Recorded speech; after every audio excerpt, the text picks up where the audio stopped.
If you're like me, you love Coldplay, and you've probably been to a show or two, maybe have the official love badge, and if not, you've at least shared a memorable moment listening to one of their inspiring songs. Anyway, I'm not here to rave about how awesome Coldplay fans are. I'm here to tell you what makes a Coldplay song a Coldplay song.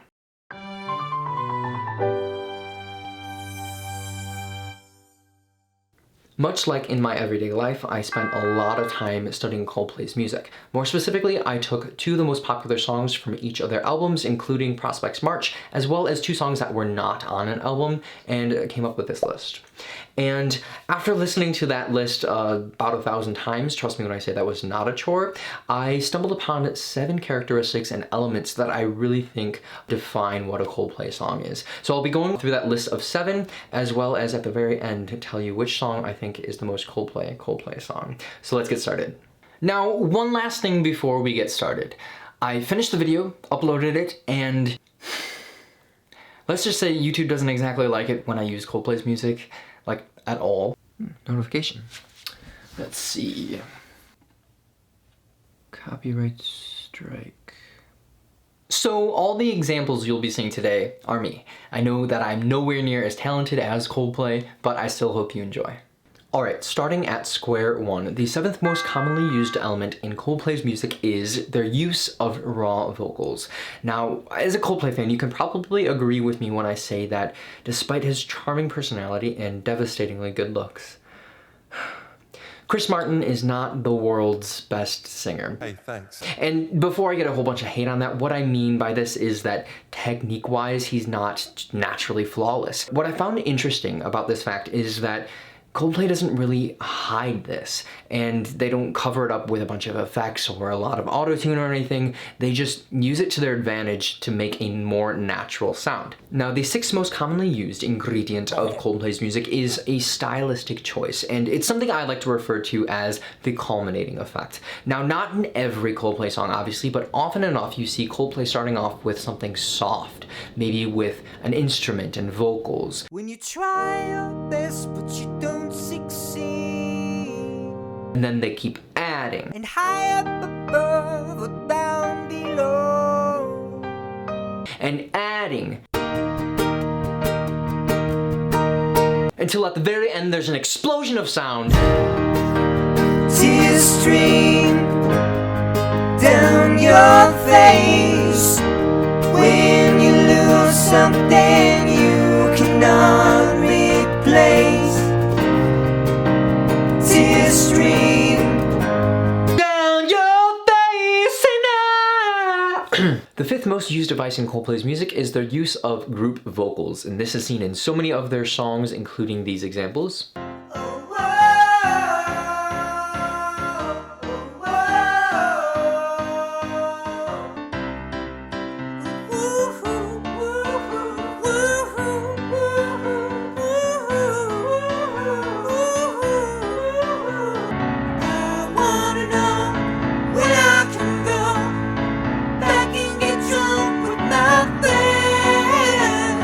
And it adds to this awesome emotion that really goes along with their overall philosophy of inclusion. It's something that I think over the years has become more intentional in their songwriting, as they know that they're going to be performing in front of thousands of people and kind of just want to add to that experience. Alright, now these top 4 elements I saw in almost every Coldplay song, so they're really what I think makes a Coldplay song a Coldplay song. Coming in at number 4, we have...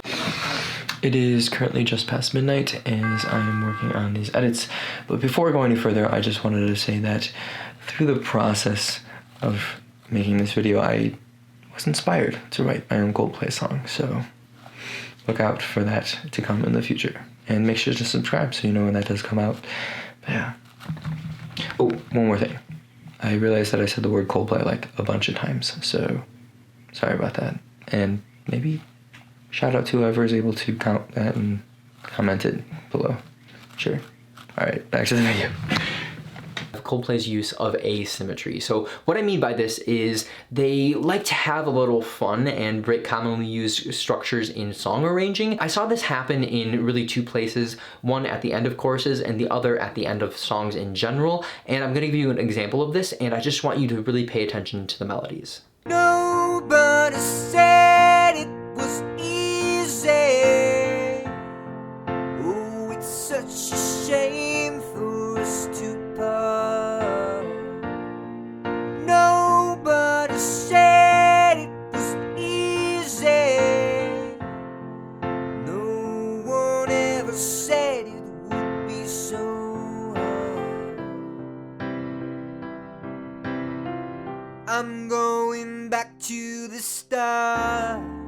And also the second thing that they use this asymmetry in is at the end of songs, as I mentioned before. They'll basically take a melody and have a variation of it, or what they do is add a completely new melody, something just like this. All right, so for almost the entire song of Something Just Like This, the chord progression goes like this.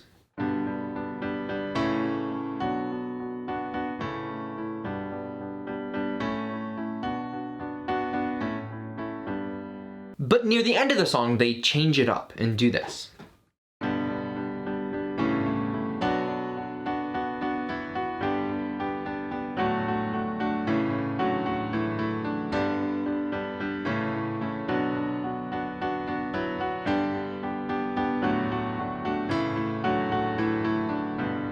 They add a D major chord, which is super effective in creating this new powerful feel for the music. And then to top things off, they add this new melody.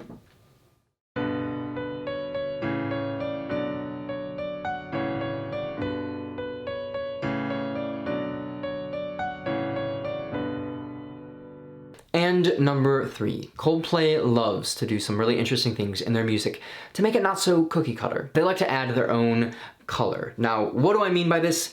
Basically, anything I deem as musically interesting. And there are so many examples of this, but just to give you a few, clocks and speed of sound are both written using Mixolydian melodies. Now, what is a Mixolydian melody, you may ask? Well, I'm sure you've heard of the scales major and minor.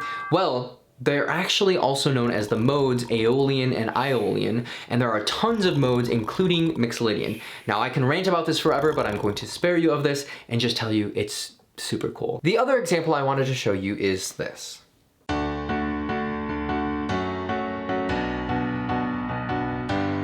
Some don't ask neither how full or empty is your glass. It's written in 7/4, which is super cool, and I love that.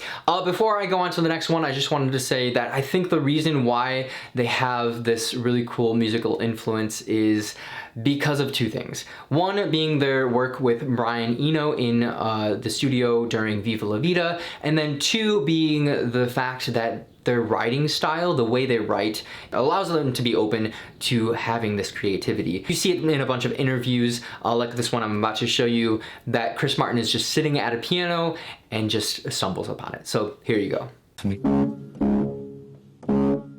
What's good about the way we write songs, I never quite know what I'm doing because I can't read music. So take a song like The Clocks, okay, so I just mean I was sitting down messing around like this.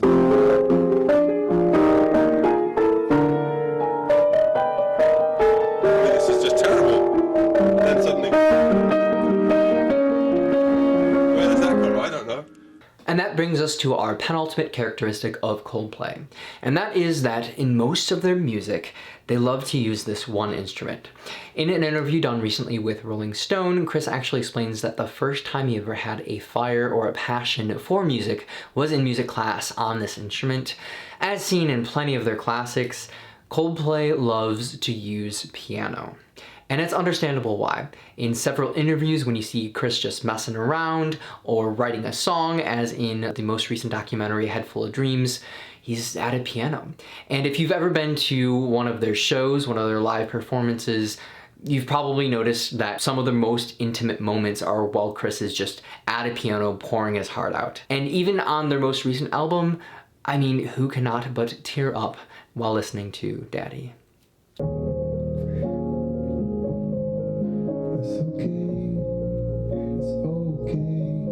And finally, the most common thing I saw in Coldplay's music was the use of something I like to call seamless falsetto. Now, falsetto is a vocal term used to describe that light, airy quality to the way someone sings those high notes, and Chris, during all these songs, transitions so easily between that chest voice and that light, airy falsetto, just like magic. So I'm going to show you a few examples of these, and while you're listening, just pay attention to the way he transitions between those.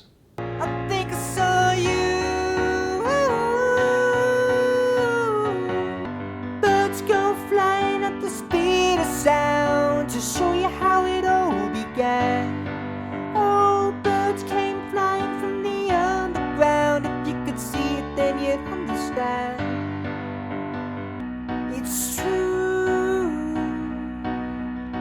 how they shine for you.